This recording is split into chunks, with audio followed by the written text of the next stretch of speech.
So you can do what you wanna do. You can do what you wanna do. First off, we'll talk about a little bit about the origin of pigments and the difference between one pigment and the next. Now, you may or may not know that all pigments have got some kind of natural origin. 9 times out of 10, pigments were ground up rocks or earth extracts, clay extracts possibly. Modern day pigments may be a little different, and we're going to go through how you can tell the difference. Now, before I actually start talking about which pigments are which, I want to show you something here. I'm going to hold it up to the camera and allow it to focus. What you're looking at here is a stone called lapis lazuli. Now, the reason I have this sample of lapis lazuli is that my daughter is a 13-year-old budding geologist. She has a YouTube channel called GeoFreaks. You're quite welcome to go and have a look at it, where she talks about different minerals and chemical compositions and all sorts of sciencey-fied stuff. But she has an enormous collection of rocks and stones and various minerals, and it's actually really interesting for me because a lot of the pigments that we use as artists come from these stones. She's got another one here that I've borrowed from her. This is malachite. It's a magnificent green stone, not to be confused with jade. It's a stunning stone. Now, malachite is responsible for a pigment that we use called mountain green. Lapis lazuli is responsible for a pigment that we use called ultramarine. Now, back in the annals of history, lapis lazuli was mined in Ethiopia, and it was an extremely, extremely expensive pigment. So you'll find that a lot of paintings in antiquity didn't have blue in them because the artists couldn't afford them. But back in those days, the artists would have to buy a rock that looked like this, and they would have to sit and grind this down to powder. It was long and laborious, but this was effectively the pigment that they had to use. In terms of the pigment, there is no difference between watercolor paint, acrylic paint, and oil paint. The pigment is the same thing. The pigment is ground down into very fine powder, and then it is placed into a carrier depending on the type of paint that is to be produced. In the case of oil paints, you'll find that they are placed into linseed oil or safflower oil, or a combination of the two, and that makes it an oil paint.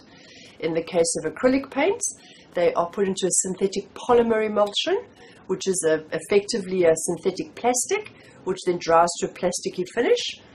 In the case of watercolor paints, they are added to gum arabic, which makes them a watercolor paint. But the pigment themselves is the same thing. Now, there will be differing amounts. Oil paints will probably have a larger amount of pigment in it than something like an acrylic or a watercolor, because they are intended to be thinner.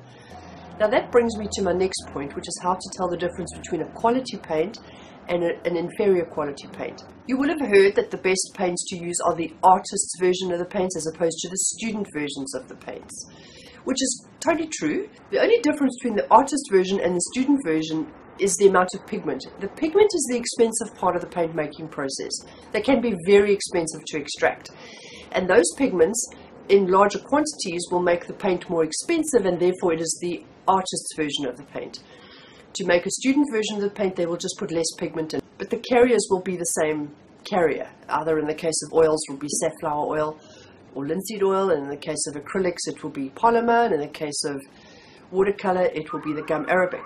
But the amount of carrier is the same. It's the amount of pigment in the carrier that makes it either a quality paint or not so quality paint. So let's look at earth pigments first. In front of you, what I'm holding in my hand there is a tube of yellow ochre. Now, yellow ochre is a clay extract, a clay pigment, an earth pigment. Now, when you have a look at your tube, it'll just say yellow ochre. It won't say cadmium yellow or yellow ochre hue. It'll just say plain yellow ochre. So you'll know that that is a natural pigment. It's telling you that it's not telling you that it's anything other than a natural pigment. So it is therefore a natural pigment, and it is an earth pigment. In the case of a metallic pigment, metallic pigments in a lot of countries have actually been banned because of the heavy metals that they contain. They can be quite toxic.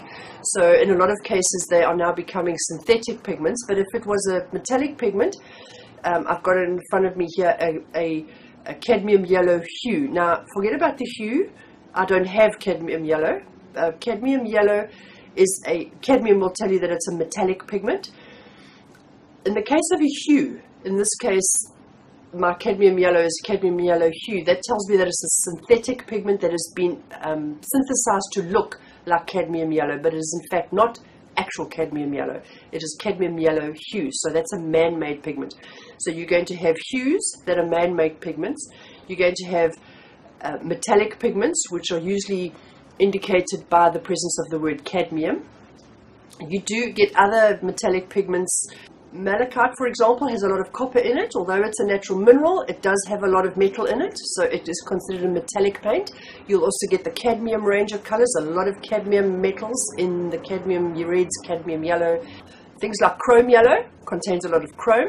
You've got a lot of cobalt in things like cobalt blue and cerulean blue, iron oxide, lead, manganese, mercury, titanium, and zinc. Those are all the metals that various different colors can contain. Now, you will usually know by the name of the color what is in. They don't all have the name of the metal that's in there. Venetian red has got a lot of iron oxide in it, but it doesn't tell you that there's a lot of iron oxide in it. So it's good to know what colors have got what metallic content, because some of the metals in the paints, particularly the heavy metals, are a little bit dangerous to work with. And don't get freaked out, because it's not so dangerous that you're going to end up in hospital the day after you've used them.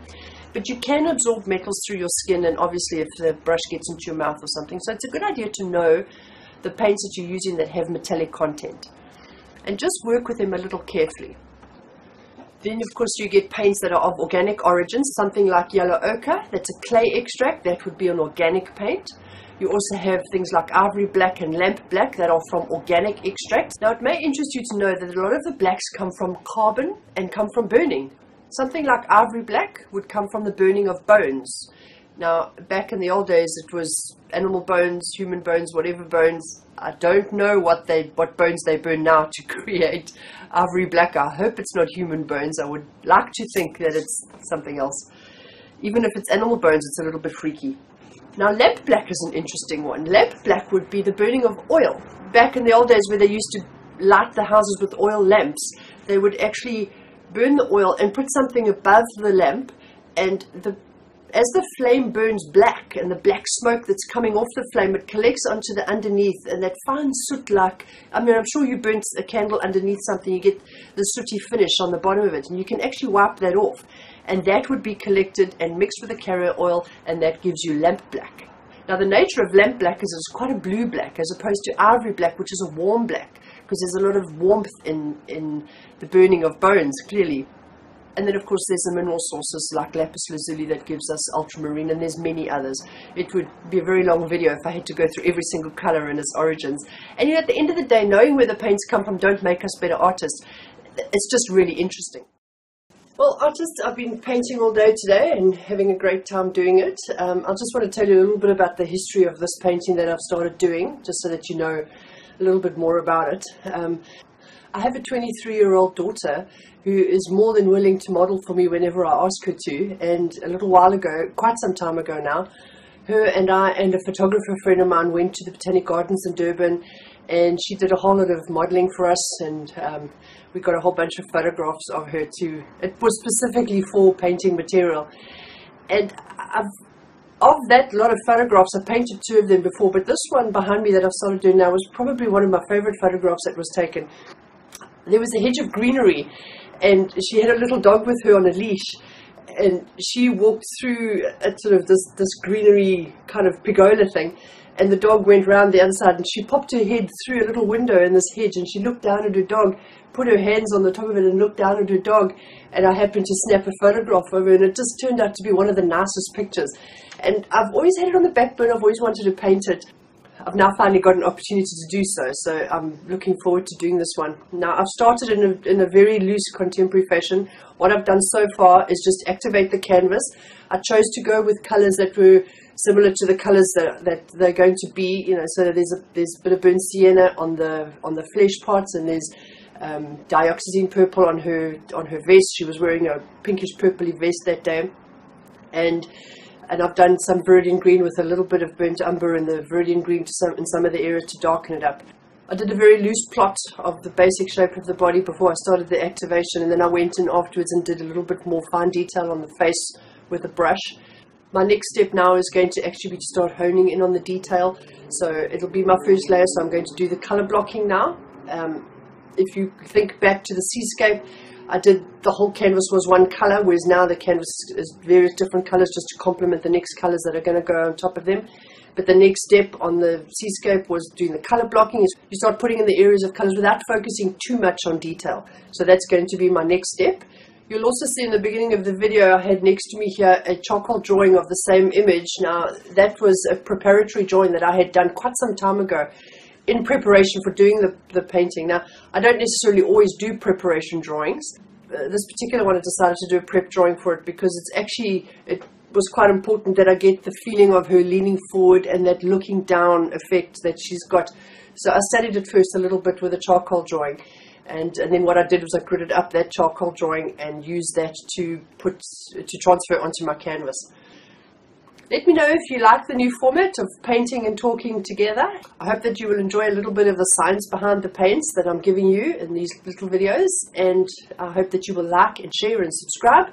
And stay tuned for the next installment of this painting. Thank you so much for joining me, artists. It's been a fantastic weekend full of art. I've really enjoyed it, and I will see you tomorrow. Bye. That's what you want to do.